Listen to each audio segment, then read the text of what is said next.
And the intervention came in the form of 18 months in prison. 17,520 hours in a concrete box. Wow. And that's because they felt you had violated that securities law. That's correct. Okay. Yeah. How it works out, and it's true. I have this talk now. I get a lot of phone calls now. People say, how do I unring this bell? And the answer is you don't. When you're talking about securities laws, and it's probably similar to some of the stuff that you do. It's very black and white. In the world that you're in on a daily basis. If you had a wire transfer from A to B, the answer is yes, right? The intent doesn't matter. The ideology. It happened, right? The answer is yes. And so when you look back and you say, was this $3,059,000 registered with Arizona? No. It was registered with the federal government.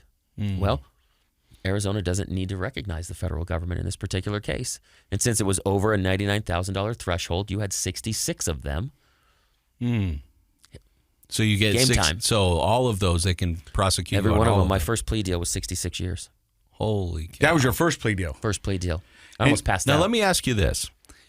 I know enough, which is only a little bit, about people in the crime world that their children sort of get on lists.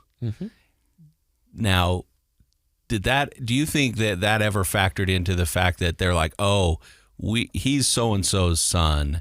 I don't have to think. I know. Yeah. It was said, and it's in my court minutes. You can read it. So they acknowledge that openly. Yeah, the judge actually used my pedigree against me. Yeah, that's what I mean. In open court. Yeah, he did that in open court. That's pretty brazen. It's pretty brazen when you can read that aloud in the United States of America.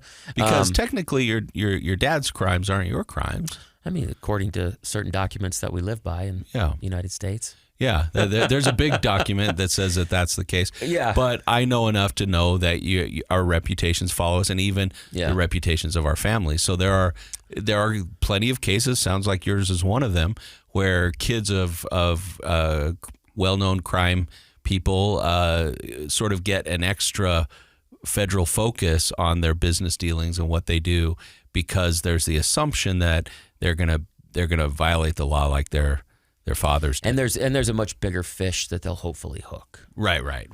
That's kind of where it rolls up to. Okay, this is $3 million. Where's $10 million?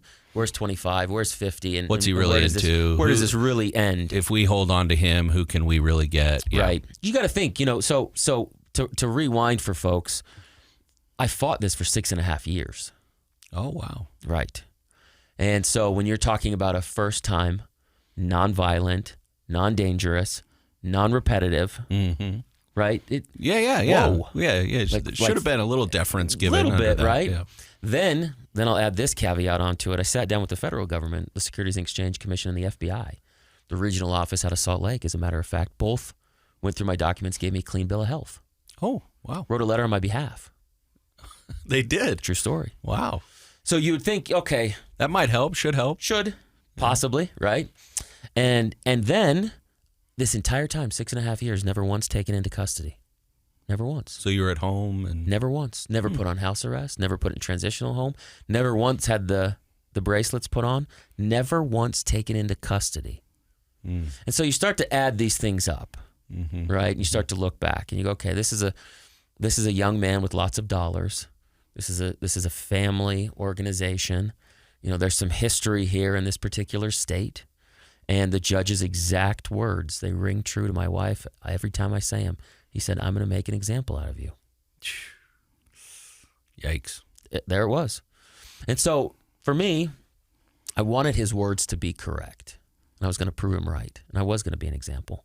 I wasn't going to be, as Casey and I talked about prior to this, that victim mentality. I have a choice. I'm going to take this. I'm going to take this opportunity. I'm going to take this adversity. And I'm going to put it squarely on my shoulders. I'm going to figure out what was next. I think oftentimes when we go through this life, we think that because we do things the right way, I went on a mission, I served this, I did that, I married that, I did this, I didn't do this. I shouldn't be in this situation. You're not drinking, you're not using drugs, Correct. you're not Correct. Look at all the things that my dad was that I'm not. Yep. Look at all the things that I could have done that I did not. Look at all the things that people said about me that I didn't need to do, right? You do this stuff. I do it. We're all guilty of it. We shouldn't, but we do it. Why is me? So the bigger question is, why not me? That's what really struck me as I sat there in that 6x9 cell during intake, and I said, you know what? I wanted a life of a big fish. I wanted this. I manifested this. So I asked for this. So the bigger question is, why not me? And the bigger question is, if you want a life of greatness, then you've signed up for a whole boatload of adversity.